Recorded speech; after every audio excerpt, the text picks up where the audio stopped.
नमस्कार दोस्तों, आज हम जानेंगे माता तारा और चंद्रदेव और बृहस्पति से जुड़ी हुई कुछ पौराणिक और प्रसिद्ध कथा।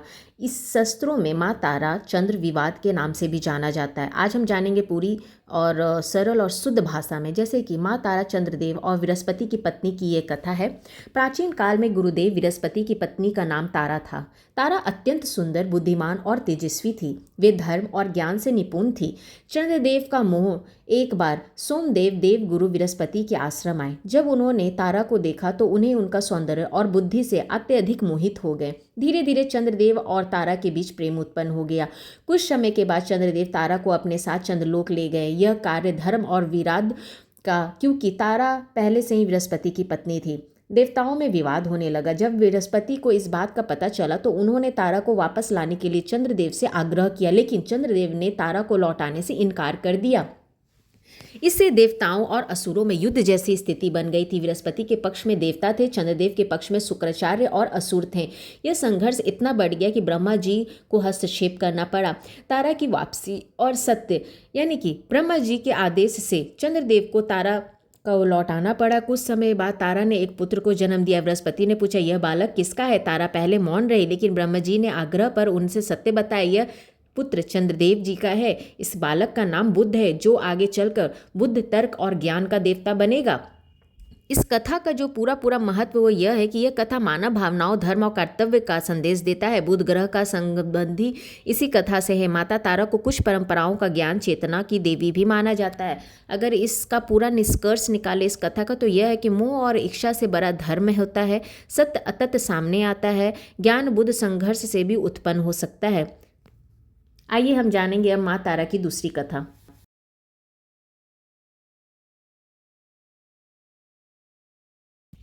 आइए हम जानते हैं प्रथम अध्याय। पहले जन्म में तारा रुकमन राजा इंद्र के दरबार में नृत्य करते थे। उनका मन माँ की भक्ति में ऐसे लगा हुआ था कि एक बार एकादशी के पवित्र दिन मृत्यु लोक में आने की इच्छा कर बैठी। जैसे ही मृत्यु लोक में चरण धरे, घूंघर की झंकार भूल गई। उन्हें स्वर्ग से ज़्यादा पृथ्वी पर आनंद का अनुभव होने लगा। जब उन्होंने देखा कि सांसारिक प्राणी व्रत के द्वारा अपने मन को शुद्ध कर रहे हैं, तो हम क्यों ना अपना भविष्य सुधारें। तब सभी बड़ी बहनों ने एक स्त्री से एकादशी का महत्व समझा और उसी दिन का व्रत पूर्ण करने का विचार कर लिया। अपनी छोटी बहन से कहा कि हमने अब तक संगीत नृत्य से स्वर लोक को रिझाया है। आओ आज सृष्टि के पालन करता भगवान विष्णु की उपासना करें। दोनों बहनें बिना भोजन पानी ग्रहण किए भगवान विष्णु से विनती करने लगी। दोपहर का समय हो गया। बड़ी बहन ने छोटी बहन मांस में कहा कर फलहार करके हम दोनों व्रत तोड़ेंगे। आओ अब हरे भरे जंगल में कुछ फल ले आते हैं, जिन्हें हम अपना व्रत तोड़े और गंगा जल पिए। छोटी बहन जंगल की ओर प्राथमिक कर गई। मंद मंद वायु चलने लगी थी। इस बीच उसे भूख लगी। उसने आलस से सताने लगी। तभी सामने एक पेड़ के नीचे कुछ आदिवासी अपने पितरों को पूजन कर रहे थे। एक उपाले पर मांस के टुकड़े रखे हुए थे, जो धीरे धीरे गर्म हो रहे थे। रुकमन भूख से व्याकुल हो बड़ी खड़ी हो गई। उसने परिवार की वृद्धि माँ थी, वो छोटी बहन को भूख समझ गई और उसे ढक करके पत्ते पर गरम गरम मांस रखकर दे दिया। बहन की भूख तो मिट गई, पर बासी पानी भी पी लिया। परंतु व्रत का ध्यान आते ही मन विचलित होने लगा। उसने सोचा कि मैं फल लेकर जल्दी जाती हूँ और अपनी बहन का व्रत जाकर पूर्ण कराती हूँ। कांपते हुए हाथों से छोटी बहन ने कुछ केले के तोड़े और उन्होंने हाथ को धो करके पत्ते पर रख के बड़ी बहन के सम्मुख जाकर कहा कि ओ बहन, अपना व्रत तोड़ो। अरे अरे, ये तू क्या कर रही है? बड़ी बहन, व्रत का क्या हुआ? ऐसा लगता है जैसे तूने फल मुझसे पहले ही खा लिया हो। क्या तू थोड़ी देर भी अपनी भूख को रोक ना सकी? ये मृत्यु लोक है, जहाँ कर्मों का फल शीघ्र ही मिलता है। तूने आने वाले पुण्य क्यों लौटा दिए? तभी छोटी बहन की आंखों में आंसू झरझर बहने लगे। वो पश्चाताप की अग्नि में जलने लगी और अपनी बहन के चरण पकड़कर बोली, मुझे क्षमा कर दो, मुझसे भूल हो गई। मैंने बहुत बड़ा पाप किया है। व्याकुल भूख से दुखी होकर आदिवासी के यहाँ मांस का सेवन कर लिया। इतना सुनते ही तारा क्रोधित हो पड़ी और कहा, चली जा मेरी आंखों के सामने से। तूने महापाप किया है। पवित्र एकादशी को तो व्रतधारी चावल तक नहीं खाते, तूने मांस खा लिया। जा, मैं तेरी सगी बहन तुझे शाप देती हूँ कि अगले जन्म में तू कीड़े मकोड़े खाने वाली छिपकली बने और तेरा कल्याण तभी हो जब तू ऋषि मुनियों द्वारा बनाए गए नियमों का पालन करे और अपने शरीर से कोई ऐसी सूर्य कार्य करे जिससे लोक कल्याण हो और तेरा शरीर मांस का भ्रमश ना करे और तू कीड़े मकोड़े भी ना खाए। मैं बड़े दुख से तुझे अलग हो रही हूँ। भगवान विष्णु मुझे क्षमा करे और मैं अपनी सगी छोटी बहन को किसी भी जन्म के इस कष्ट से मुक्त कर सकूं। और तारा शांत हो गई। रुक्मन इन शब्दों से महान कष्ट पहुंचा। वे अपनी करनी पे बुरी तरह पछताने लगी। हम बहनें बड़ा राज इंद्र के दरबार से जो उद्देश्य लेकर इस मृत्युलोक में आए थे, एक भूल के कारण तूने एकादशी पर इस महान व्रत से वंचित रहना तोड़ दिया। मेरी प्यारी बहन आज मुझे रुष्ट हो गई है और मुझे क्रोध से साप भी दे बैठी। बड़ी कठिन परीक्षा मुझे देनी होगी। शायद विधाता ने मेरे भाग में यही लिखा हो। मैं अपने भविष्य को बड़ी सावधानी से सुधारूंगी। ईश्वर मुझे शक्ति प्रदान करे और बड़ी बहन के दर्शन कर सकूं और इस पाप का प्रायश्चित भी कर सकूं। दोहा तारा रुक्मणी की कथा का पहला यह अध्याय। जो तोड़े व्रत नियम को बाद में वो पछताए।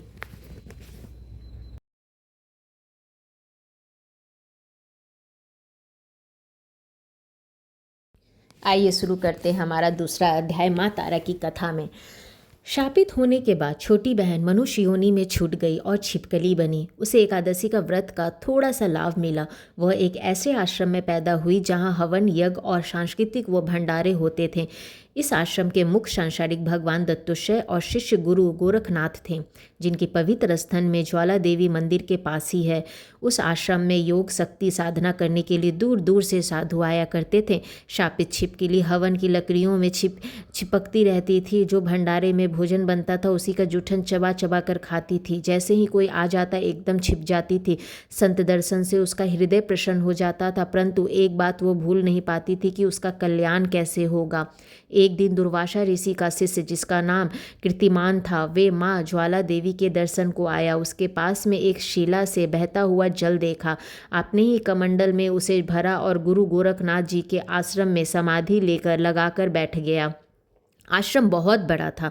कुछ पशु पक्षी भी अंदर चल के आगे जाते थे, किंतु उन्हें साधुगण बहुत प्यार करते थे। अमावस्या ओम का अंधकार धीरे धीरे फैलता जा रहा था। एक कपिला नामक गाय धूल उड़ाती हुई आश्रम में प्रवेश कर गई। उसने जब पानी का भरा हुआ कमंडल देखा तो जल पी लिया। दुर्भाग्य से गाय का मुख कमंडल में फंस गया, जिससे गया उछलने लगी। शेष पानी बिखर गया। जैसे ही पानी की धारा कीर्तिमान के आसमान पर पहुंची पानी की धारा उसे गाय माता को डंडे से बुरी तरह मारा, जिससे कुछ खून की बूंदें पृथ्वी पर आकर गिर गई। इस घटना को अन्य साधियों ने देखा और उसे क्रोध शिष्य को गुरु गोरखनाथ के सम्मुख उपस्थित कर दिया। गुरुदेव ने इस कीर्तिमान को फटकार कर लगाते हुए कहा कि अरे दुष्ट, तुझे गाय माता पर हाथ उठाते हुए लाज नहीं आई?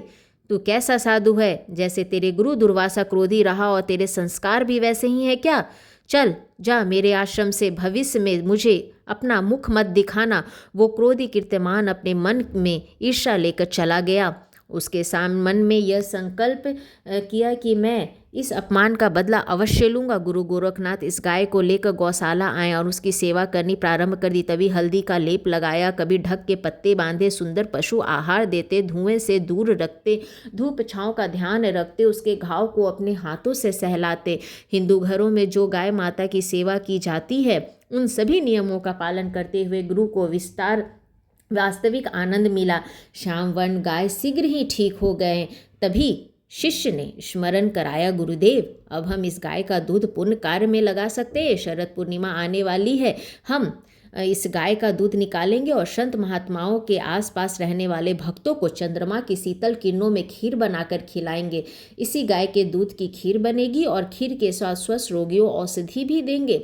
जब इस गाय का मूत्र स्वस्थ लाभ है तो क्यों न हम इस दूध का भी लाभ उठाएं। सौभाग्य और सारा वित्तित छिपकली ने सुन लिया। उसने मन में सोचा कि अपने जीवन का उद्धार करने का इससे बड़ा अवसर कभी नहीं मिलेगा। मैं ऐसे कार्य करूंगी जिससे मेरा वो शाप मिट जाए जो मेरी बड़ी बहन ने पिछले जन्म में मुझे दिया था। उधर वो दुर्वासा ऋषि का शिष्य कीर्तिमान अपने अपमान की अग्नि में जल रहा था और गुरुदेव गोरखनाथ से बदला लेने का षड्यंत्र रच रहा था। उसे यह बात बार बार तंग कर रही थी कि गाय ने मेरे साधन विफल कर दिए और मेरे अपमान पानी से भिगो दिए, फिर भी गुरुजी ने मुझे ही दंडित किया। उसे उस दिन नींद भी नहीं आई और वो उस दिन की प्रतीक्षा करने लगा जब गोरख आश्रम में साधु और भक्तों को एकत्रित कर अपने अपमान का बदला सबके सम्मुख ले सके। वे सुबह शाम आश्रम में गतिविधियों को देखने लगा, परंतु किसी भी साधु ने सन्मुख नहीं आता देखा। मन ही मन एक बात, कब से मैं अपनी चाल का कष्ट पहुंचा सकूं। उधर गुरु गोरखनाथ गाय को हल्दी का लेप लगाते रहे, उसके घाव को सहलाते रहे और इस घटना में दुखी होकर बार बार गाय के चरणों को छूकर क्षमा मांगता। दोहा, दुर्वासा के शिष्य ने गाय का किया अपमान, गोरखनाथ गुरुदेव ने उसे गाय को दिया सम्मान।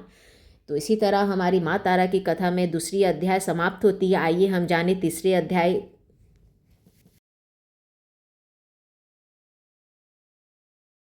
आइए हम जानते हैं तीसरे अध्याय में क्या हुआ। गुरु गोरखनाथ को द्वापर युग की कथा का स्मरण हो गया कि कुछ ऐसे साधु अहंकार वश पवित्र कार्यों में विघ्न डाल देते हैं, जैसे कि पांडवों के साथ दुर्वासा ऋषि ने किया था। सभी 33 करोड़ देवता अधमेश यज्ञ में आमंत्रित किए गए थे और यज्ञ से चिढ़कर दुर्वासा ऋषि ने साधु मर्यादा को तोड़कर एक जहरीली शब भंडारे की खीर में छिपकली डाल दिया था, जिसे एक छिपकली ने देख लिया था और एक नन्ही सी जान को इतने बड़े भंडारे में बुरी तरह दृष्टि से बचा लिया था। समय बुरा था। अंत में मुझे सावधान रहना होगा, कहीं ये कीर्तिमान आप अपमान का बदला लेने के लिए ऐसी गलती ना करे जिससे मुझे अपमानित होना पड़े, क्योंकि इससे गाय पे हाथ उठाकर पश्चाताप भी नहीं किया। बुरे कर्म साधु वेश में भी हो सकता है। भाग्य की लेखनी को कौन बदल सकता है। शरद पूर्णिमा के दिन गाय माता का दूध निकाला गया, जिसमें अन्य गायों का दूध भी मिलाकर एक बहुत बड़े बर्तन में डाला गया। पत्थरों का सहारा लेकर लकड़ियां रखी गई, अग्नि प्रज्वलित किया गया। खीर बनाने के लिए चावल वो मीठा डाल दिया गया था। सौभाग्य से शापित छिपकली उसे पेड़ की टहनी पर घूम रही थी, जहाँ खीर धीरे धीरे पक रही थी। सामने दूसरे पेड़ के नीचे पीपल की छांव में यज्ञ हो रहा था। विधिवत हवन संपन्न करने के लिए वेद पाठी ब्रह्मा ऋषि मुनि योगी सन्यासी मंत्रोच्चारण कर रहे थे। हवन का धुआं फैलता जा रहा था, जिसका लाभ उस दुर्वासा ऋषि के शिष्य कीर्तिमान ने उठा लिया, जो कि विघ्न डालने के लिए अपने मुख में जहरीले सांप को दबाए बैठा था। उसने गुरूर पक्षी का रूप धारण कर लिया था। काला रंग, काला सर्प, काला धुआं उसके लाभ पहुंचा गए। उसने तुरंत ही जहरीली सर्प अपने मुख से छोड़ दिया, जो कि लहराता हुआ तुरंत खीर में गिर गया, जिसके ये ध्यान उस ओर नहीं गया। छिपकली ने देख लिया। छिपकली के मन में सोचा कि आज अवसर है अपने को सांप से मुक्त करने का, क्यों ना मैं सभी को सावधान कर दूं। क्या करूं, अभी तो यज्ञ चल रहा है, कोई मुझे देखेगा भी नहीं। उसे अपनी बहन का एक वो वाक्य याद आया कि परोपकारी करने से तेरा कल्याण होगा और तू सद्गति प्राप्त कर सकेगी। वह इसी विचार में डूब गई। उधर गुरुदेव शिष्यों ने कहा रहे कि यज्ञ संपन्न हो गया है, आओ भोग लगाने के लिए थोड़ा खीर ले आओ, जिससे हम अग्निदेव को प्रसन्न कर सकें और रात्रि को खीर वितरण कर औषधि के साथ कर सकें। हमारा भंडारा भी प्रेम पूर्वक संपन्न हो। परंतु समय को तो भलाई का निर्णय ले रखा था, जिसे कि एक शिष्य ने ककड़ी करछी उसे ओम पत्तल की खीर लेनी चाहिए। अकस्मात छिपकली ऊपर से गिर गई, खीर में मचलने लगी। मैं उसे अपनी शापित योनि से मुक्त पाई। जैसे ही वो जलने लगी, उसे जीवन रेखा बदलने लगी। शिष्य ने घबरा कर कहा, गुरुदेव अनर्थ हो गया, भंडारे की खीर वैसेली हो गई क्योंकि छिपकली गिर गई। ये सुनते ही गुरुदेव आवेश में पड़ गया। क्रोधित होकर बोले कि श्री नन्ही सी जान, तू अंतिम श्वास ले रही है, जा, मैं तुझे श्राप देता हूँ कि इस नीचे कर्म को करने के कारण तू अगले जन्म में किसी ऐसे परिवार में जाए जहाँ तुझे सब छोटे कार्य करने पड़े। तू जंगल झोपड़ी में अपना जीवन व्यतीत करे। तू मनुष्य योनि में इसलिए जाएगी क्योंकि तू शरीर त्यागने से पहले सभी शुद्ध मंत्र सुन लिया है और यज्ञ के शुद्ध धुएं से तेरा शरीर आनंदित हो चुका था और नेत्र बंद करने से पहले तू गुरु गोरखनाथ के शब्द को सुन रही है। ये तेरा पूर्ण जन्म का कोई सांसारिक था। तब मैं ध्यान लगाकर देखता हूँ ये सब कैसे हुआ। जाओ शिष्य, इसे खीर के बर्तन को किसी गहरे गड्ढे में डाल दो और मिट्टी बिखेर दो, जिससे कोई पशु पक्षी इस खीर को चबा कर ना खा जाए। जैसे ही शिष्य ने गुरु की आज्ञा मानी और बर्तन को पलटकर देखा, दंग रह गए। काली रंग का सर्प गड्ढे में पहले गिरा और उसके ऊपर छिपकली गिरी। शिष्य ने कहा, गुरुदेव कुछ समझ में नहीं आ रहा, यह छिपकली और सर्प का मेल कैसे हुआ? कैसी ये पहेली है? इसे आप ही सुलझा सकते। गुरु गोरखनाथ जी ने ध्यान लगाया, नेत्रों की दूर दृष्टि से देखा कि वो पापी कीर्तिमान जिसने अपने आश्रम से निकाला था, उसने काय को अपमान का बदला इस प्रकार लिया जिसे प्रकार अपने गुरु दुर्वासा ऋषि ने पांडवों के अधमेश यज्ञ में खीर के बर्तन में सर्प फेंक दिया था, वैसे ही उसने इस क्रोधित शिष्य ने मेरे साथ किया।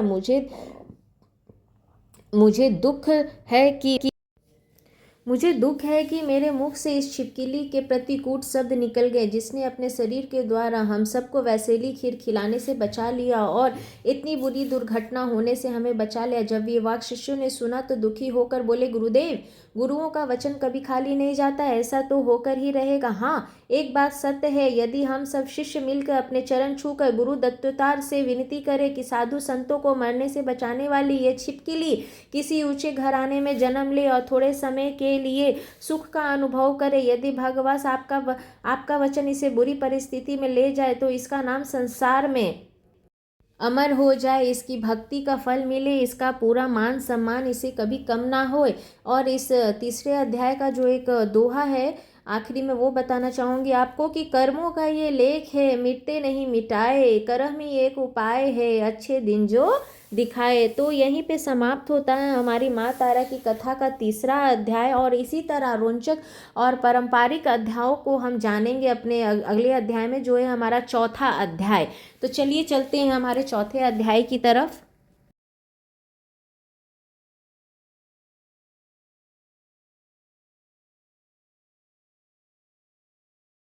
आइए जानते हैं चौथी कथा।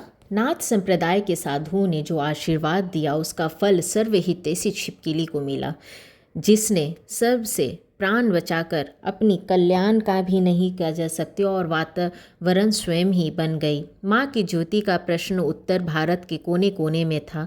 पहाड़ी इलाकों के साथ छोटे छोटे राज्यों में सभी राजा अपने अपने इष्ट देवता को प्रणाम करते हैं। कालिका का समय प्रारंभ हो चुका था और शक्ति पूजा गर्भगृहों व मंदिरों में की जा रही थी। प्रत्येक राज्य को चलाने के लिए एक पुत्र का होना अनिवार्य माना जाता था।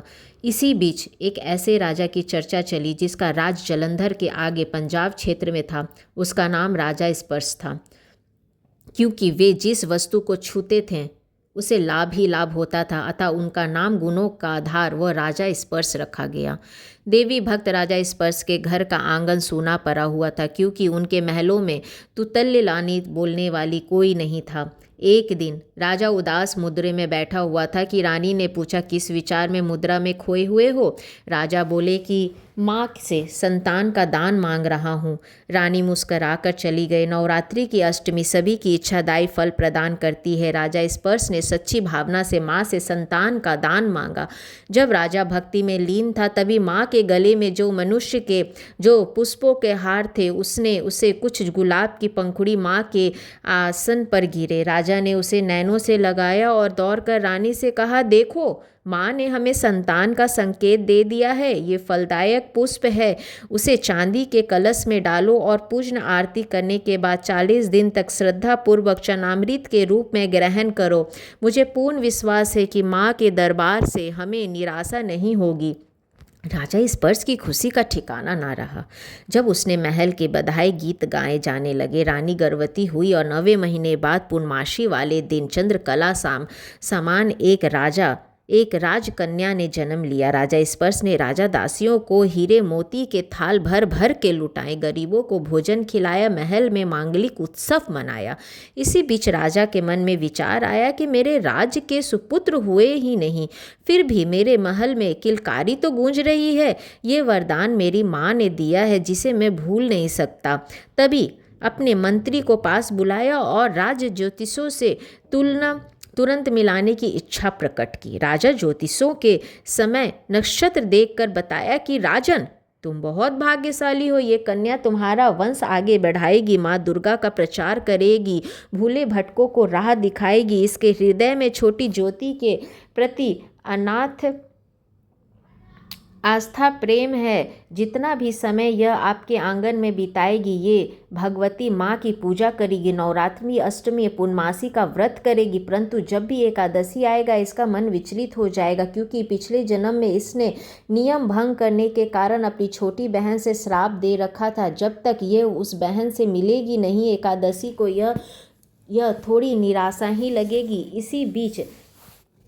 इसी बीच राजा ने टोट कर बोला कि माँ की इच्छा है, परंतु ये तो बताओ कि इसका नाम क्या रखे। सभी ने कहा, यथा नाम तथा गुण। इसका जन्म पूर्णमासी वाले शुभ दिन तारों भरी रात में हुआ, अतः इसका नाम रखना है तारा रानी। नामकरण सांसारिक विधि पूर्ण संपन्न हुआ। राजा ने तारा रानी कहकर रानी को गोद में सौंप दिया। महलों में दीप मालिका की गई। सबके कहा, पूर्णमासी वाले दिन जिस कन्या ने राजमहल को चंद्रमा की शीतल किरणों से साधु सुशोभित किया, वो तारा रानी धन है। राजा स्पर्श ने भृंग सहित पुस्तक पर पुष्प चढ़ाया, नारी की जन्मपुत्री माथे से लगाए, ब्राह्मणों को मुँह मांगी दक्षिणा दी और शयन कक्ष में चला गया। दोहा, माँ की कृपा से मिला राजा को वरदान, 1 वर्ष के बाद हुई तारा सी संतान। तो यहाँ समाप्त होता है हमारा चौथा अध्याय, और इसी तरह कुछ और पौराणिक कथाओं को माँ तारा से जुड़ी हुई हम जानेंगे हमारे 5वें अगली अध्याय में।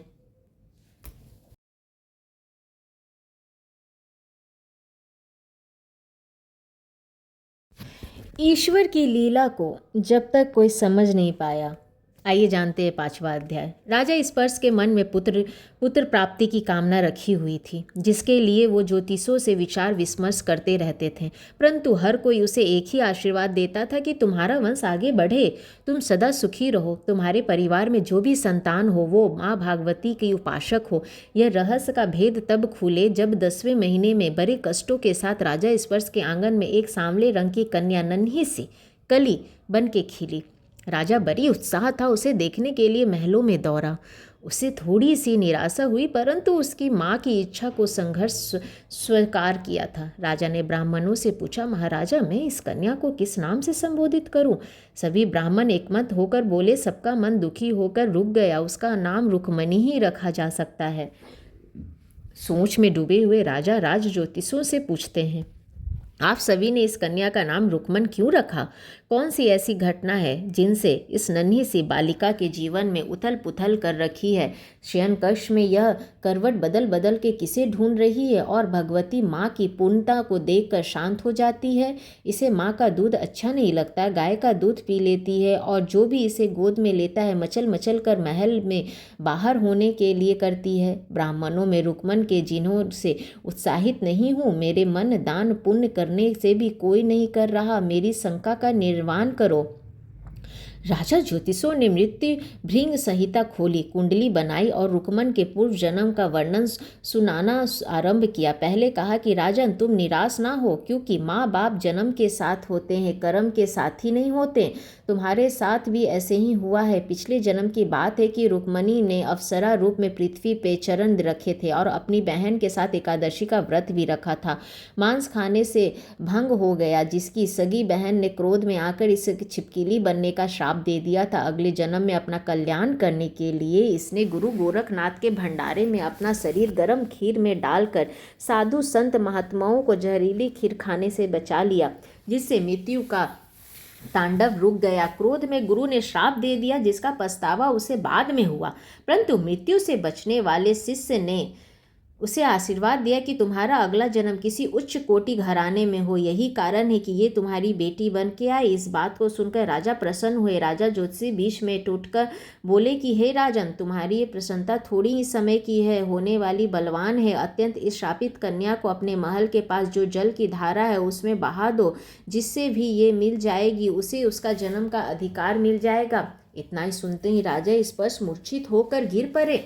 तभी ब्राह्मणों ने समय का लाभ उठाया और राजा कर्मचारियों से एक लकड़ी का संदूक लाने को कहा। संदूक में आते ही पंडितों ने उसे सजाया, मखमल और बिछौने लगाकर हीरे मोती पुखराज पन्ने पैरों की ओर रख दिया। रानी को संदेश दिया कि राजा बेटी को गोद में खिलाना चाहते हैं। जैसे ही दासी कन्या को लेकर उसे ब्राह्मणों ताकि तकिया लगाकर उसे बंद कर दिया जाए। चरण छूकर क्षमा मांगी। संदूक को बंद करके श्वास लेने के लिए छीद बना दिया, ऊपर चांदी मंद दी और पानी में बहा दिया। जब राजा स्पर्श की आंखें खोली तो उसे अत्यंत दुख हुआ। राजा ने ब्राह्मणों को क्रोध किया। ब्राह्मण बोले, हमने जो कुछ किया है राज्य के हित के लिए किया है, क्योंकि इस कन्या पे ग्रहों की नीच दृष्टि पड़ी है, जिसके कारण आपके कष्ट झेलने पड़ सकते हैं। जब राजा की दुखी होकर तो प्रजा कैसे सुखी रह सकती है।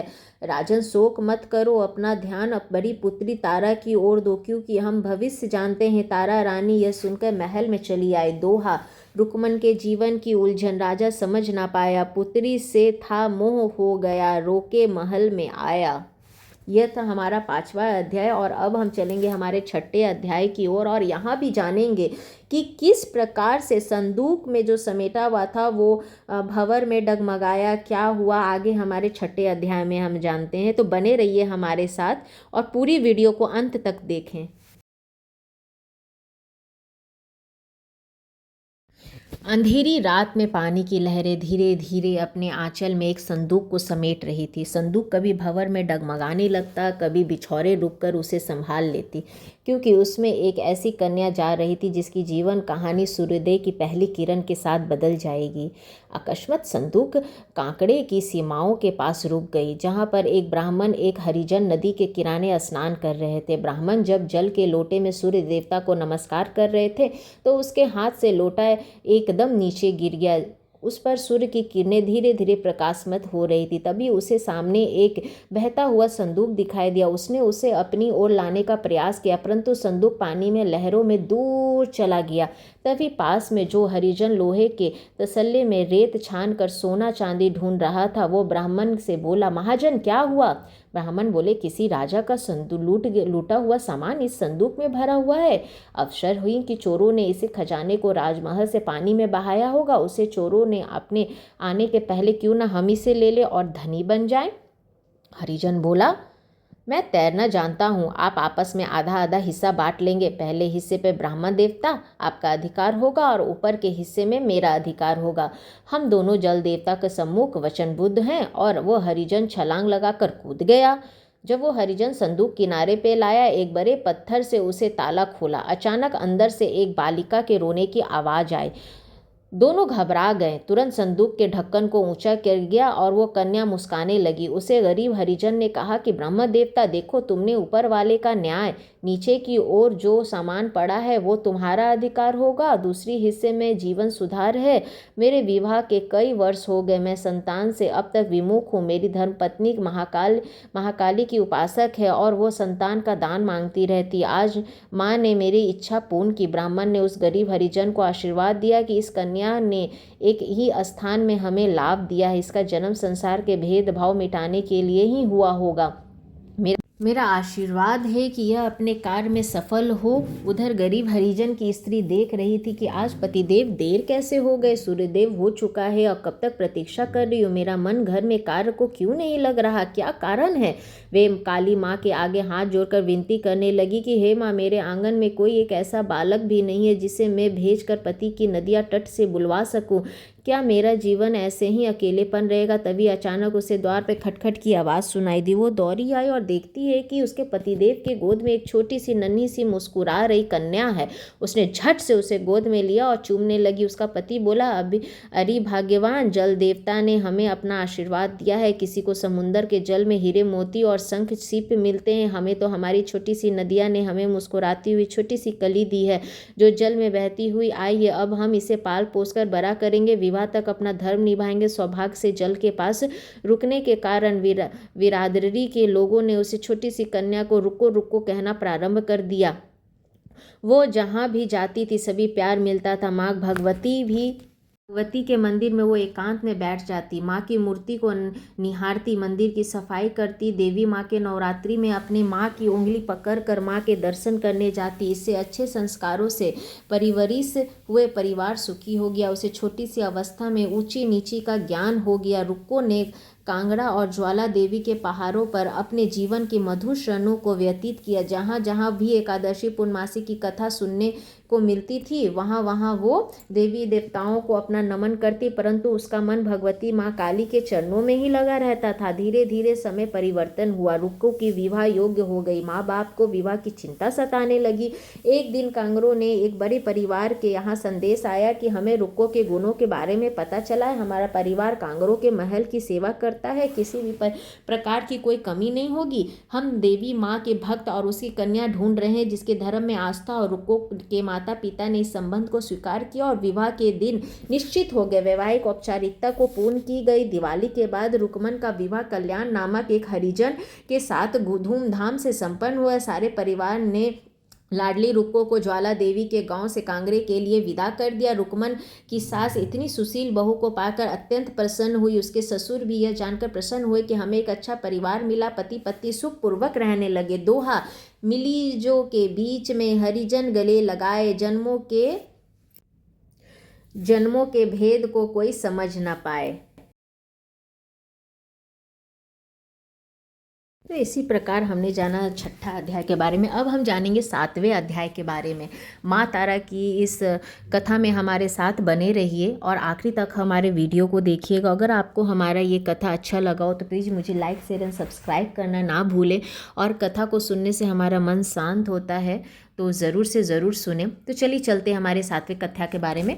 पंजाब के पास रहने वाला राजा स्पर्श थोड़ी चिंता में डूबने लगे थे, क्योंकि उनके आंगन में खिलने वाली कली आज बड़ी हो चुकी होगी। उसकी सुंदरता व भक्ति की प्रशंसा देख कांगड़े के राजा हरिश्चंद्र ने तारा के लिए विवाह का प्रस्ताव भेजा, जिसे सुनकर राजा रानी आनंदित हो गए। रानी राजा के एकांत में बोली, महाराजा, बेटियों को पराया धन होती है। जब समय आएगा तो हम अपने धर्म निभाएंगे। मैं ये भी जानती हूँ कि हमें यह कन्या माता के आशीर्वाद द्वारा ही प्राप्त हुई। अच्छे संस्कार इसे दूसरे घर में इतना प्यार देंगे कि हम विदाई के समय दुख भूल जाएंगे। यह इधर उधर खेलती व इठलाती है तो हमारा मन इनकी सखियों के साथ यह कहने को विवश हो जाता है कि बेटी अब बड़ी हो गई है, छोटे छोटे पहाड़ों पर खेलने व छिपने छोड़ो। दूसरी ओर जब हमारी लाडली देवी माँ के मंदिर में गौरी पूजन की जाती है तो लगता है कि इसे ऐसे पति मिलेगा जो माँ कांगड़ा देवी का उपासक होगा। देखो भाग्य ने क्या मेल मिलाया। जरा पंडित जी को वर वधू की जन्म पत्री तो दिखाएं। राजा जोशी कुंडली देकर बोले, विधाता के लाखों को कोई नहीं मिटा सकता है। इसका विवाह आने वाली शरद पूर्णिमा को कर देना चाहिए, क्योंकि पूर्णमासी इसके जीवन का सदा उजाला ही भरेगा। इसका नाम तारों जैसा चमकेगा और भविष्य में यह बेटी अपना नाम व कुल को रोशन करेगी। राजा रानी प्रसन्न होकर महल में लौट आए। कई बार जीवन के मधुर क्षण, पुरानी बातें स्मरण कर आंखों में आंसू आ जाते हैं। रानी पूछती है, राजा उदास क्यों है? क्या बेटी की विदाई से दुखी हो रहे हैं? राजा कहता है, रानी, विदाई में इतना अंतर होता है कि वो विदाई थी और अपने हाथों से नहीं कर जा सकती। पंडितों ने मेरी प्यारी रुकमन को अपने आप विदा कर दिया। मुझे वो दर्द आज तक सता रहा है। पता नहीं वो मेरी लाडली किस अवस्था में होगी। ये सुनते ही रानी की आंखों में भी आंसू आ गया और ब्राह्मणों का वो वाक्य याद आ गया कि माँ बाप जन्म के साथी होते हैं, कर्म के नहीं। राजा, छोटी बिरादरी में विवाह छोटी अवस्था में हो जाती है। कुंडली के अनुसार वो अब तक अवश्य विवाह बंधन में बंध गई होगी। आप चिंता ना करें। दोपहर के समय राजा रणजीत पंडित जी के पास गए और कांगड़ा के राजा के पास संदेश भेजा कि हम अपनी लाडली तारा रानी का विवाह शरद पूर्णिमा को करने के लिए उत्साही कि आप बारात लेकर आए। आखिरी वो दिन आ ही गया जब तारा रानी के हाथ पीले कर दिए गए। राजा रानी ने सब कुछ न्यौछावर कर दिया और सजी हुई डोली कांगड़े के महल में पहुंच गई। दोहा, सप्तपदी में बंध गए राजा हरिश्चंद्र, आज जगदम्बा की कृपा से पूर्ण हो गया काज। तो जी हाँ, यह दोहा था हमारे सातवें अध्याय का। तो इसी तरह हम बने रहेंगे, आप बने रहिए हमारे साथ और हम चलते हैं हमारे आठवें अध्याय की ओर। तो आपको प्लीज़ हमारा ये अच्छा लगा हो चैनल तो मुझे लाइक शेयर एंड सब्सक्राइब करें। मैं आगे ऐसे ही आप सबों के लिए कथाएँ, कहानियाँ और तारा माँ के दर्शन और भी देवी देवतन के दर्शन आपके लिए मैं लाती रहूँगी।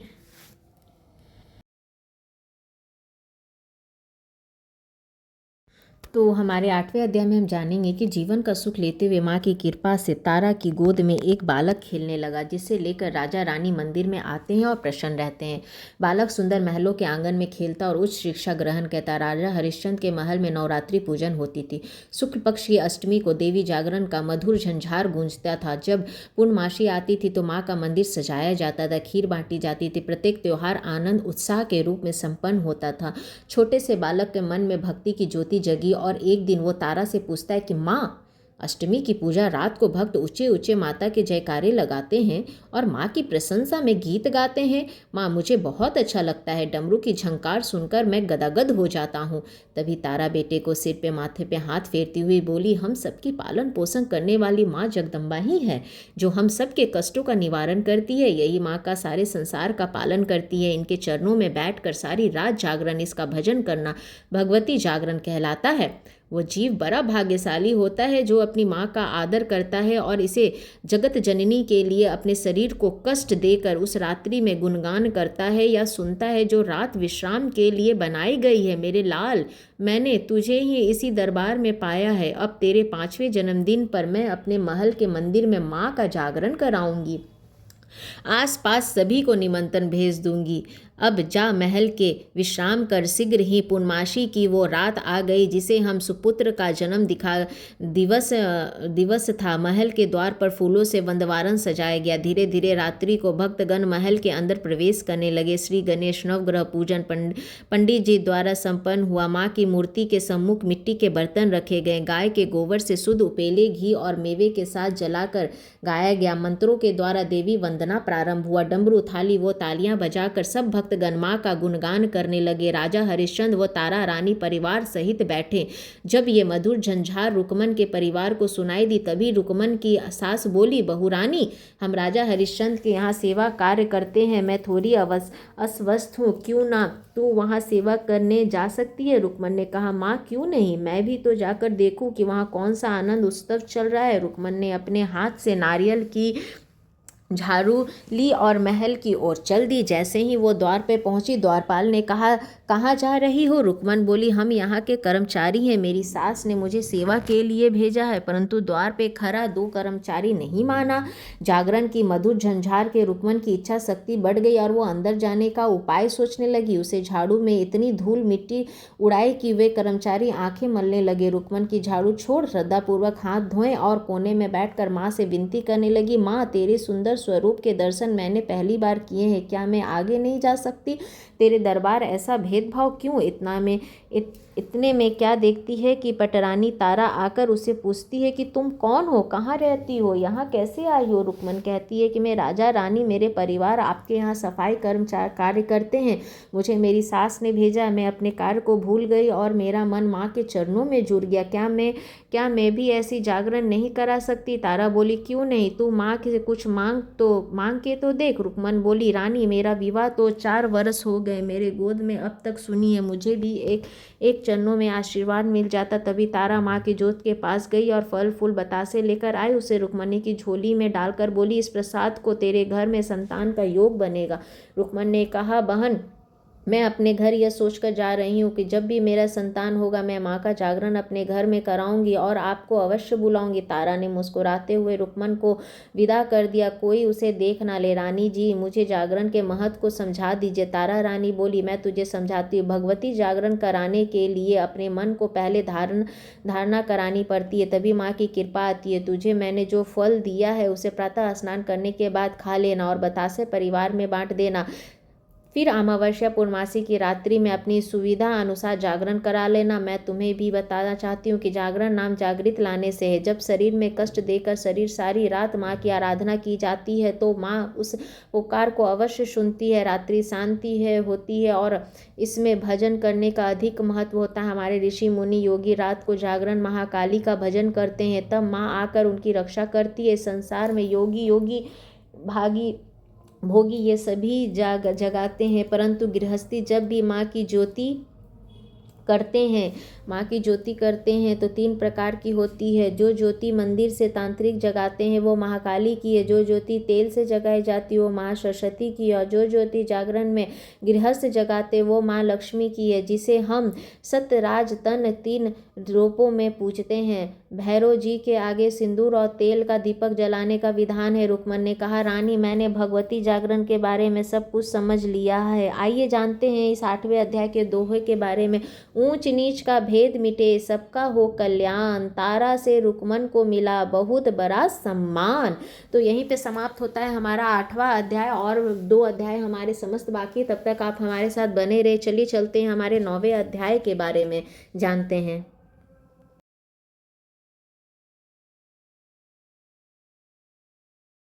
तो अब हम पहुंच गए हैं हमारे 9वें अध्याय में। यहाँ हम जानेंगे कि रुक्मणी का परिवार चिंता में डूबा हुआ था कि हमने महल की मर्यादा को समझा और रात्रि को कोई भी वहाँ रुक नहीं सकता। रुक्मण रात्रि को कहाँ रह गई होगी। मन में कई प्रकार की संशय उत्पन्न होने लगी। जैसे ही सूर्योदय हुआ देखते हुए रुक्मण के मस्तक पर रोली की बिंदी लगी हुई थी। उन्होंने दोनों हाथों में अपनी झोली को पकड़ा हुआ था। मुख से जय माता दी बोलती हुई जा रही थी। पति ने क्रोध होकर पूछा कि तुम रात भर कहाँ रही। तुम्हें थोड़ी सी देर के लिए महल में सफाई करने के लिए भेजा था, हमारी शंका का निर्णय करो। रुक्मन धीरज देती हुई बोली, महल में माँ दुर्गा का जागरण हो रहा था और मैं आनंदित होकर सुनने लगी, वहीं बैठ गई। मुझे पता ही नहीं चला कब रात बीत गई। मेरी झोली में जो माता का प्रसाद है वो मुझे महारानी माँ तारा ने दिया है, हाथों में दिया, क्योंकि माँ तारा के सच्चे दरबार ने संतान को दान मांगा था। फल तो मैं स्वयं ग्रहण करूंगी और गुलाब का पुष्प एक कलश में रखूंगी, जिसका जल 40 दिन तक सेवा करूंगी। मुझे रानी ने विश्वास दिलाया है कि माँ मेरी करुणा पुकार अवश्य सुनेगी और शीघ्र ही मुझे संतान प्राप्त होगा। ये जो बतासे हैं ये आप सब मिलकर प्रसाद रूप में ग्रहण कर लो। यह बात सुनकर सारा परिवार प्रसन्न हुआ। रुक्मणी की बातें सास उसे आशीर्वाद देकर बोली, बेटी आज तक कोई भी छोटी जाति का व्यक्ति मंदिर तक नहीं पहुंच पाया। लगता है तेरा और रानी का कोई पूर्ण जन्म होगा। ओम का संबंध है, जैसे हो गया हो। मैं तो आज तक महल की सीढ़ियां तक भी नहीं चढ़ पाई हूँ।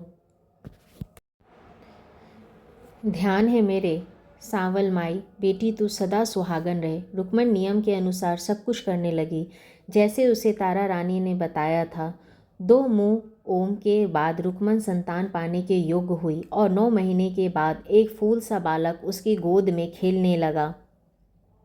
घर की खुशियां का ठिकाना नहीं रहा, परंतु रुक्मण भगवती जागरण कराने में विलंब करती रही। बेटे का नामकरण संस्कार हो गया, मुंडन भी हो गया, परंतु जागरण नहीं हो पाया। बालक शिक्षक भी ग्रहण करने लगी, परंतु रुक्मण देवी माँ के मंदिर जाती, माँ की मूर्ति को निहारती और वहीं कहती कि माँ तेरी कृपा से मुझे बेटे का सुख मिल गया, धूमधाम से किया है। देवी देवता किसी बात को भूल नहीं होते, लेकिन सच्चे मन से मांगी हुई बात यदि वो पूर्ण कर देते हैं तो थोड़ा सा कष्ट देकर उसे भूल का स्मरण भी करा देते हैं। रुक्मण के साथ भी ऐसा, उसने जीवन की एकादशी वाली पुरानी भूल उसके सामने आ गई, जिसके कारण उसे अपनी सगी बहन से अलग होना पड़ा था। माँ तो दोनों को बहनों को मेल कराना चाहती थी। रुक्मण इस लीला को नहीं समझ पाए। जैसे ही घर आई देखती क्या, उसे बेटे को हल्का सा स्वर चढ़ा हुआ था। बेटा मचल रहा था, उसे मुख पर छोटी सी दाने निकल रहे थे। माँ काली के उपासक रुक्मण के घर में माँ शीतला बेटे के स्वरूप में परछाई दिखाई दे रही थी।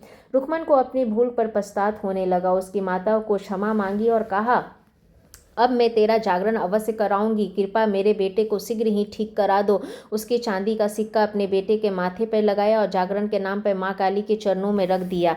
4 दिन बाद बेटा स्वस्थ हो गया। रुक्मण अमावस्या के पहले दिन पुजारी को श्री गणेश नवग्रह पूजन का निमंत्रण देने के लिए जाती। पंडित जी कहते, अमावस्या का जागरण महारानी कालिका को प्रसन्न करने के लिए विशेष दिन उसे छोटी सी बिरादरी के लोग करते हैं। मैं तुम्हारे यहाँ तामसी पूजा कराने का असमर्थ हूँ। यदि यहाँ की पटरानी तारा रानी प्रजा को मधुर संबंध बनाने के लिए तुम्हारे जागरण में आ जाए तो आश्चर्य की बात नहीं है। तुम लाल कपड़े में पीले चावल केसर रंग कर चांदी का सिक्का रखकर श्रद्धा पूर्वक यदि तारा रानी के पास जाओ तो अच्छा रहेगा, क्योंकि रानी माता के परम भक्त है। पंडित जी के अनुसार रुक्मण जागरण में डल लेकर सायंकाल में तारा रानी के बगीचे में पहुंच गई, जहां वो सखियों के साथ मांगलिक गीत सुन रही थी। इस अध्याय 9वें अध्याय का जो दोहा है वो, दिया वचन जो मात को रुक्मण दिया भुलाए, तारा से विनती करो पंडित दिया बताए।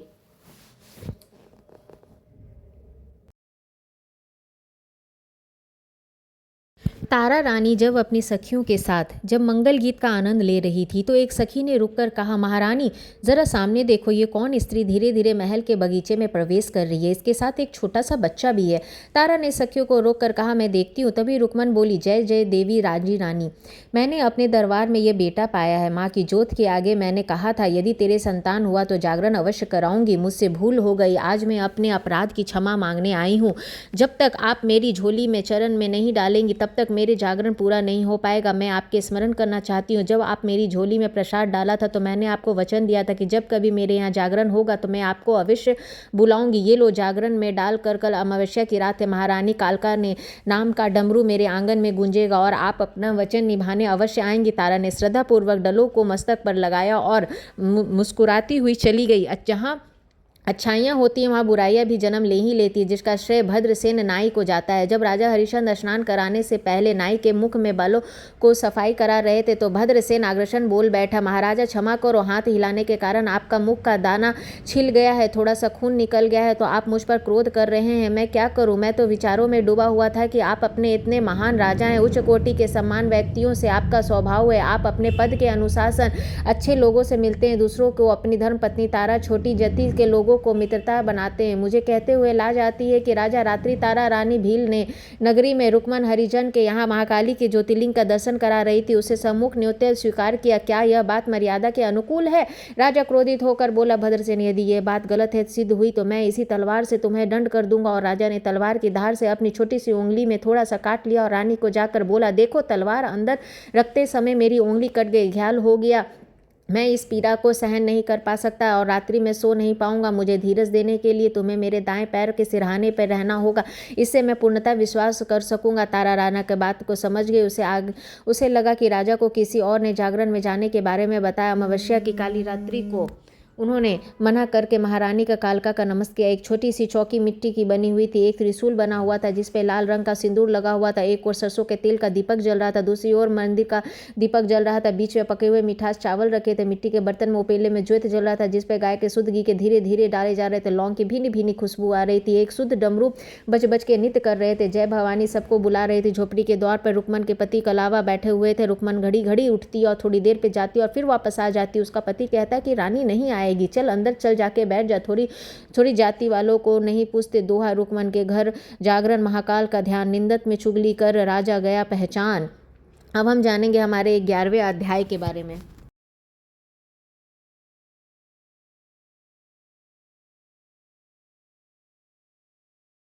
आइए हम जानते हैं हमारे 11वें अध्याय के बारे में। धीरे धीरे संध्याकाल का समय ढल रहा था और वो समय समीप आ गया था जिसमें माँ तारा अपनी धर्म परीक्षा देने वाली थी। महल के चारों ओर द्वारपाल आज विशेष रूप से नियुक्त किए हुए थे, दूसरे के कानों में कह रहे थे कि समझ में नहीं आ रहा है आज राजा हरिश्चंद्र ने कौन सी गुप्त बात हमसे छुपाई है जो हम इतने सतर्क रहे। मंत्री ने कहा, यह बात यदि तारा रानी महल बाहर जाए तो उसे तुरंत ही सूचित करना। बिजली सरक रही थी, ज्ञान शाम घटा रही थी, नन्ही नन्ही बूंदियां बरस रही थी। महल के मुख्य द्वार पर दीपक की विशेष रोशनी लगी हुई थी जिससे बाहर जाने वाली परछाई भी दिखाई दे रही थी। उधर राजा हरिश्चंद्र तारा के कहने पर कुछ मर्यादा सहन नहीं हो पा रहा था, मेरे सर पे हाथ रखकर मुझे सुला रही थी। तारा ने माँ से विनती की, जगदम्बा मुझे शक्ति दो, किसी मुझे शीघ्र ही जागरण में जाना होगा, वहाँ जोत डालकर चढ़ाकर वापस आ जाऊंगी। तभी क्या देखती है कि राजा हरिश्चंद्र गहरी नींद में पहुंच गए। तारा रानी ने माँ से मांगा, सिंदूर भरा हुआ पूरा श्रृंगार किया, वह लाल साड़ी पहनी और महल से निकली और प्रयास करने लगी। मातेश्वरी ने इस कठिन परीक्षा में उसका साथ दिया। महल के प्रवेश तक थक कर सो गए थे। तभी रानी ने मुख्य द्वार पर पहुंचकर रुक गई और क्योंकि वहाँ पे द्वार बंद था वो महल में अटकी हुई थी, चढ़ी पत्तों पर टहनियों को पकड़ी और धीरे से नीचे उतर गई। तभी चोरों ने उसे घेर लिया, लूटने का प्रयास करने लगे। सुलझन में रानी का रत्न जड़ित पल्लू साड़ी से खिसक गया था और पैर जमीन पे खड़ाव पे तेज भागने लगी थी और चोर उसे उठाने लगे। सांप और बिच्छू चोरों को काटने के लिए दौड़ पड़े। ये माँ की शक्ति ही थी जो 1.25 लाख का ज्वेर पहनी हुई महारानी के पीछे नहीं भाग सका। मध्यरात्रि में तारा रानी रुकमनी के घर पहुंच गई और माँ की जोत को सम्मुख बैठ गई जहाँ जितने भक्त बैठे थे। तब रानी ने देखकर आश्चर्यजनित हो गई। रुकमन कहने लगी, रानी तुमने मुझ गरीब की झोपड़ी में आकर उच्च नीच का भेद मिटा दिया, तुमने माँ की जोत पे पीली चावल डालकर अपनी परीक्षा दे दी। उधर राजा हरिश्चंद्र की आंखें खुल गई। रानी को वहां ना पाकर क्रोधित हो गए, हाथ में तलवार लेकर महल के मुख्य द्वार पर पहुंच गए। तभी पहरेदार घबरा कर बोले, हम रात भर जागते रहे फिर भी रानी कहीं निकल गई। राजा ने महल के बाहर आकर ढूंढ रही थी तो चारों ओर से बात समझ में आए। रानी बोली, आप क्या रानी को ढूंढ रहे हैं? और वो अंधेरे की रात में महल के पीछे टूटी हुई छोपरी से भाग गई और वो पैरों में खड़ा हो, बिखरे हुए बाल और मोती पहनी हुई पल्लू उसी में पेड़ पे लटके रह गए। पानी बिछोरे में उसके पैर में चिन्ह बने हुए दिखाई दे रहे थे। जहाँ पे जाओ आपको अवश्य मिलेगा। राजा अकेले में रुक्मणी की झोपड़ी के पीछे गया और तलवार की झोपड़ी में छिद्र करके सब कुछ देखने लगा। तभी रानी ने वहाँ रहे थे। तभी रानी ने रुक्मन के कलश को पूजन कर रही थी और कलश में जो चांदी का सिक्का था वो बात को प्रतीक किया और वे तेरे घर में धन की कभी कमी ना हो, चावल इसलिए डाली और तुम्हारे परिवार कभी भी भूखे व्याकुल ना हो। उठो, पितरों का दान करो, फिर कलश पंडित जी को देना होगा। ऐसा कहते हुए प्रसंग सुनती रही। दिनदार कार्य सदा होने के सोना दान करते। एक बार विष्णु भगवान ने अपने साथ पास बुलाया और उसे बैठने में सोना का आसन दिया। सोने के ही भजन पानी लगी। वो व्याकुल हो गई और बोला, प्रभु क्या सोने के भजन में मेरे भूख मिट सकती है। भगवान ने कहा, कर्ण जरा देखो माचिस मीजे और अपने पितरों को शब्दों को सुनो। जब कर्ण के पितरों का ध्यान किया तो उन्होंने सुनाई दिया कि हमारी आत्माएं भटक रही, हमारे निर्मित को अन्न दान कोटि करो, गौ माता को सेवा नहीं की है और प्यासों को कभी जल नहीं पिलाया, नदी तट पे कभी दान नहीं किया। हमारी मुक्ति कभी तभी होगी जब तुम हमारी ये सब करोगे। इतना सुनते ही कर्ण बोला कि अब मैं आपकी भूल को सुधारूंगा। भगवान ने कहा, तेरे द्वार पे किए गए शुभ कार्य जिन दिनों में किए जाएंगे वो दिन पितरों का तिरपन कहलाएगा। कर्ण ने 15 दिन तक दान पूर्ण कार्य किया जिसमें हम श्रद्धा कनातन पितृवश का काम का मानते हैं, दिव्यांत आत्माओं का नमन करते। रुक्मन के पति एक मांस का थाल सजा कर लाए, मंदिरों को छीटा कर देकर महाकाली के सम्मुख भोग के लिए रख दिया। इसी बीच तारा कहती है, रुक्मन मुझे घर जल्दी जाना है, यदि हरिश्चंद्र जाग गया तो पारिवारिक कलेश हो जाएगा। रुक्मन बोली, रानी तुमने मेरे घर आकर उस नीच का भेद मिटाया, उपकार मैं कभी नहीं भूलूंगी। अब हम आदिवासी अपने पितरों को समझाएंगे। मुझे मार्ग पे चलते हैं। वे झोली पे महाप्रसाद डालकर तारा को देते हैं। तारा रानी मांस का प्रसाद लेकर जैसे ही बाहर आई, थोड़ी दूर पे एकांत में रहा तो राजा हरिश्चंद्र दिखाई दिए। क्रोध में बोले, तूने आज छोटी बिरादरी में जाकर राजमहल का अपमान किया, ठेस पहुंचाई, क्योंकि मैं तेरी झोली देख लिया। माँ तेरा ने रुककर कहा, मेरी झोली में 6 में महारानी कालका का प्रसाद है जो मैं आपके घर पहुंचाने पर दिखाऊंगी, कृपया थोड़े धीरज रखो। राजा तलवार खींचकर बोले, मैं प्रसाद अभी ही देखूंगा। तारा घबरा गई, मनी मन कलक करने लगी। माँ तारा की रक्षा की गुहार करने लगे। राजा हरिश्चंद्र जब झोली में झांकते तो देखकर दंग रह गए, जिसमें महाप्रसाद में जीव का मांस देखा। वहां छुआरे, बादाम, किशमिश, मखाने और सूखे गोला पड़ा हुआ था। फलों की महक आ रही थी। मंदिरा के स्थान पर दूध में छींटे में झोली में भिगो कर रखा हुआ था। राजा बोला, रानी तूने तंत्र विद्या कहाँ से सीखी है जो जादू टोना और तेरी भगवान आधार पर माँ का चमत्कार है। तारा बोली, तुम तो महारानी के परम भक्त हो, तुम्हारी बुद्धि को क्या हो गया है? तुम्हें मोह माया से निकलना होगा, तब मेरा पहला धर्म है त्याग और मोह। आ गई तारा रुक्मन के पास। महल कर राजा भ्रम में फंस गया, जैसे जागे विश्वास।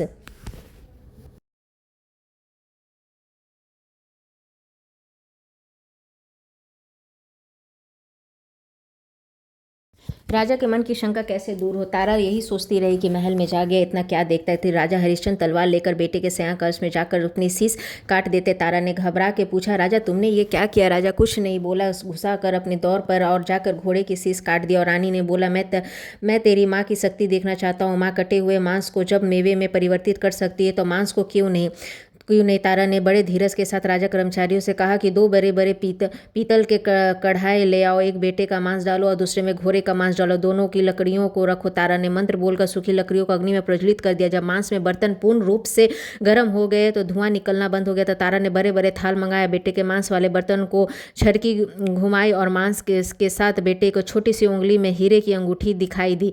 देखते ही राजा फूट फूट कर रोने लगा। उसे सुंदर बेटे का जन्मदिन दिवस से ध्यान आ गया। तारा ने कहा, नाथ रोते क्यों हो? ये सब ओम माँ की लीला है। उसने आंखों से मुंह पे पर्दा किया। वह संसार का मिथ्या है। किसी ने रो रहा है। हरिश्चंद्र हाथ जोड़कर माँ से क्षमा मांगता और कहता कि रानी तूने ओम को आंखों से खोल दिया और मैं क्रोध में तुझ पर तलवार चलाने जा रहा था। यदि ऐसा हो जाता तो मैं राज को समाप्त कर देता। अब तू ही मुझे रास्ता दिखा। तभी राजा हरिश्चंद्र ने कन्या की वाणी सुनाई दी। राजा समझ गया कि ये मेरी माँ है। माँ बोली, राजा हरिश्चंद्र तुमने मुझसे क्षमा मांग कर पश्चाताप कर लिया। अपने बेटे को पुकारो, उसे घोड़े को बुलाओ। उस राजा को दुखी मन से बेटे ने पुकारा तो बेटा सम्मुख होकर खड़ा हो गया और बोला, पिताजी नीले घोड़े को घुसाकर जीवित में उसे जाकर देखो। राजा बोला, पुत्र तेरे शीश के बाल कैसे गीले हो गए? बेटे ने मुस्कुराते हुए कहा, जब आप मेरे लिए रो रहे थे तो आपके आंसू मेरे सिर पे धीरे धीरे गिर रहे थे और माँ गोद में बैठी हुई थी। माँ को अपने पास दया आ गई और मुझे कहा कि मेरे बच्चे को अपनी सुखी परिवार चाहिए। मैं जगत जननी सबको देखती हूँ। यह सब सुनकर राजा पछताने लगा। तभी उसने अपनी बड़ी अपराध किया। राजा ने परिवार को लेकर महल दुर्गा माँ के पास खड़े हो गया और माँ की मूर्ति के आगे हाथ जोड़कर बोले कि माँ,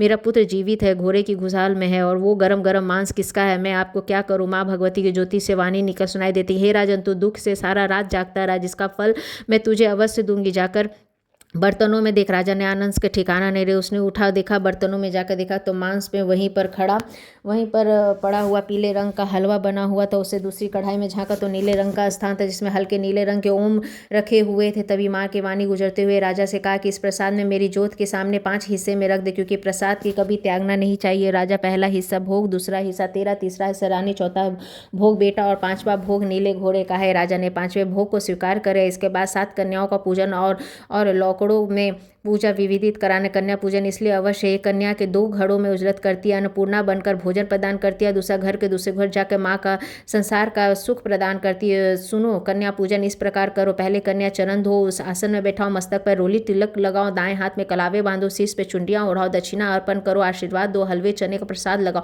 फिर आरती के बाद ये प्रसाद सब पे बांट दो। राजा ने सब कुछ वैसा ही किया जैसे जैसे माँ ने समझाया था करने के लिए। तारा का एकादशी का व्रत खंडित हो गया था, इसे छिपकली बनी और संतों को आशीर्वाद मिला तो वो मनुष्य योनि में आई। तुम्हारे महल में जागरण हुआ, इससे मुझे सतातन और वरदान मांगा और अपनी सगी बहन तारा को बुलाया का संकल्प किया। ये सब समय का चक्र मैंने ही चलाया था। आज मैंने इन दोनों को मिलन कराया। अपनी पवित्र ज्योति के सुख कर रही है और संसार की सभी संदेश दे रही है कि माँ के दरबार में कोई भी ऊंचा व नीचा नहीं होता।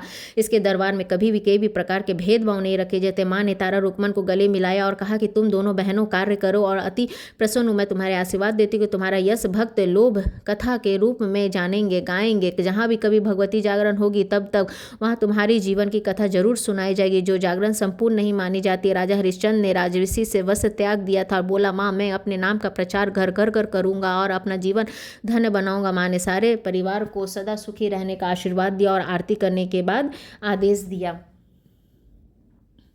इसके बाद राजा हरिश्चंद्र ने भगवती जागरण में महल में अतिरिक्त कांगड़े के पास पहुंचकर पहाड़ी क्षेत्र में छोटे छोटे मंदिरें करवाएं, जहां पर सभी बड़े बिरादरी के लोग बैठकर माँ का भजन सुनते थे। लोग समय निकाल के डमरू और घंटी बजाए करते थे। कोई भी कथा वहां कर सकता। पंडित जी दुर्गा पाठ हवन कराते थे। देवी के चरित्रों को सुनाया जाता था। अंदर से मार्ग था, उपेले में ज्योत जलाई जाती थी जहाँ जागरण प्रारंभ होता था। बीच बीच में सफ़ेद चादर द्वार पर पर्दे पर रूप में डाल दी जाती थी। उसे अंधेरा केवल ज्योत पे ही प्रकाश डालती थी, दिखाई देती थी। कुछ ही दिनों बाद राजा हरिश्चंद्र ने घोषणा कर दी कि जो घटना मेरे साथ घटित हुआ उसका प्रचार करो। हम सब प्रभु की संतान है। माँ का प्यार सभी को मिलना चाहिए। इस दुनिया में कोई भी ऊंच नीच नहीं होता। सभी हमारे तुच्छ विचार हैं, हमें गिरावट की ओर ले जाते हैं। माँ का प्रचार करो और आनंद लो। मोह माया को त्याग कर करे जो मन का ध्यान, शर्मा बुद्धि मिले उसे सदा ही रहो कल्याण।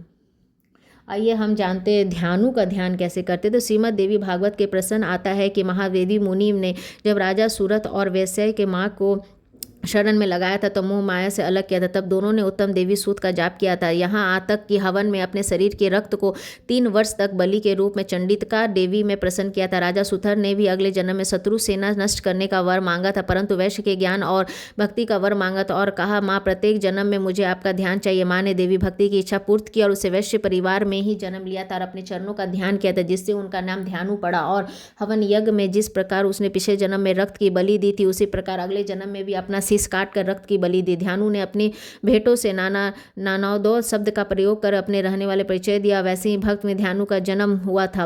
वैसे ही भक्तों को ब्रजेश्वरी देवी कांगड़ा ले जाते। इसे बचपन का नाम ध्यानु था और जो ध्यानु के नाम से परिचित है। इसका पहचान वही है धोती कुर्ता था जो उत्तर भारत में पहचाने थे। ऐसी सुनने में आया है कि ध्यानु जब भी ज्वाला देवी जाता था दर्शनों के लिए जाता था तो उसके सारे घोड़े और कीर्तन करने वाले भक्त होते थे। वो राजस्थान से होता था।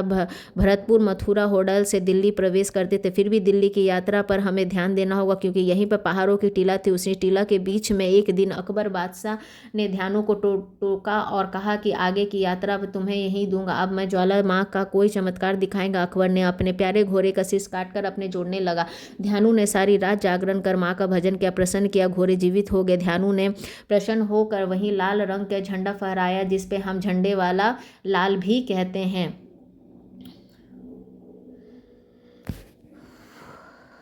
आइए अब हम आपको बताएंगे कि हमें देवी माँ से दया कैसी मांगनी चाहिए। तो काली माँ से दया मांगने के लिए सच्ची श्रद्धा से पूजा पाठ करें, स्वच्छ कपड़ा पहने, गुड़हल के फूल चढ़ाएं, मिष्टान चढ़ाएं, उन्हें मंत्रों ओम क्रीं कालिकाय नमः मंत्र का जाप करें। साथ ही अपनी गलतियों की क्षमा याचना मांगे, अपनी मनोकामनाएं कहें।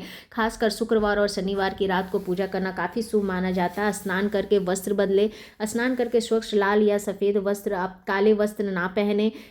पूजा स्थान साफ करके गंगा जल का छिड़कावा करें। एक लाल चौकी में माँ का आसन बिछाएं। सामग्री में माँ की काली मूर्ति, तस्वीर, सरसों या तिल के दीपक, गुड़हल के फूल और लाल चंदन, कुमकुम, अक्षत, भोग के लिए खीर या मिठाई का प्रबंध करें।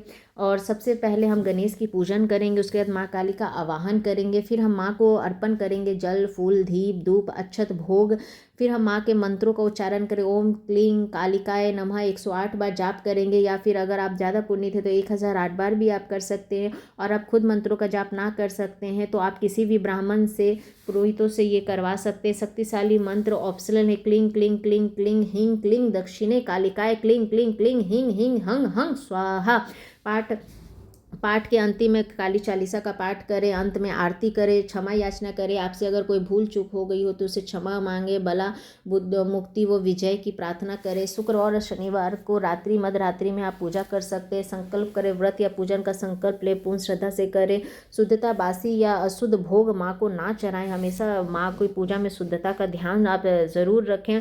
माँ काली से आपको अगर मदद मांगनी होगी तो आप इसी तरह काली से बात कर सकते हैं। इस समय अपने भीतर उतार चढ़ाव आता है, माँ से प्रश्न करें, अपनी ऊर्जाओं को महसूस करें उस समय में, और माँ से अपनी विनती करें जो भी आपकी मनोकामना है। माँ काली का जो अगर हम बात करें कि माँ काली से हम प्रसन्न करने का उपाय भी यही है आपको। और माँ काली की जो पूजा वो शनिवार और अमावस्या को विशेष रूप से कर सकते हैं आप। नवरात्रि के 7वें दिन कालरात्रि माँ की पूजा होती है, वो माँ काली को ही समर्पित है, तो उस दिन भी आप पूजा कर सकते हो। वरना अन्य दिनों में शनिवार, अमावस्या, नव दुर्गा के समय में आप पूजन कर सकते हैं माता रानी की। माता रानी को क्या चढ़ाएं, तो माता रानी को आप बासी भोजन ना चढ़ाएं, तामसिक भोजन ना चढ़ाएं, मांस मदिरा ना चढ़ाएं। माता रानी को लाल फूल चढ़ाएं, शुद्ध भोग हलवा, खीर, पूड़ी, चना श्रद्धापूर्वक माता रानी को आप अर्पित करें। और माता रानी से आप दया मांगे कि हे देवी माँ, आप हमेशा हमारे साथ रहें, दुख में सुख में हमारे साथ रहें। और माता रानी के पास आप गायत्री मंत्र, महामृत्युंजय मंत्र और सर्वभयंतु सुखमय जैसे कल्याणकारी मंत्रों का जो है काफ़ी महत्वपूर्ण योगदान रहा है, तो आप वो भी कर सकते हैं।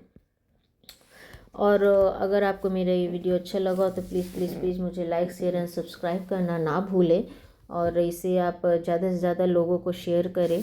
और हम इसमें एक बात और भी मैं आपको बता दूं कि इसमें आप सुबह उठने के बाद जो है ना भगवान का नाम जरूर जपे, जैसे हरे कृष्ण कृष्ण कृष्ण हरे हरे, रामा जय श्री राम, ओम नमः शिवाय, ओम नमो भगवते वासुदेवाय या श्री शिवाय नमस्तुभ्यम। उठने के साथ आपको किसी न किसी भगवान का नाम या कोई मंत्र है जो आपको स्मरण जरूर करनी चाहिए, और ये आपके लिए बहुत ज़्यादा ज़रूरी हो सकता है। ओम जयंती मंगला काली भद्रकाली कपालिनी दुर्गा क्षमा शिवा धात्री स्वाहा स्वधा नमस्तुते। सर्वमंगल मांगल्ये शिवे सर्वार्थ साधिके शरण्ये त्र्यंबके गौरी नारायणी नमोस्तुते।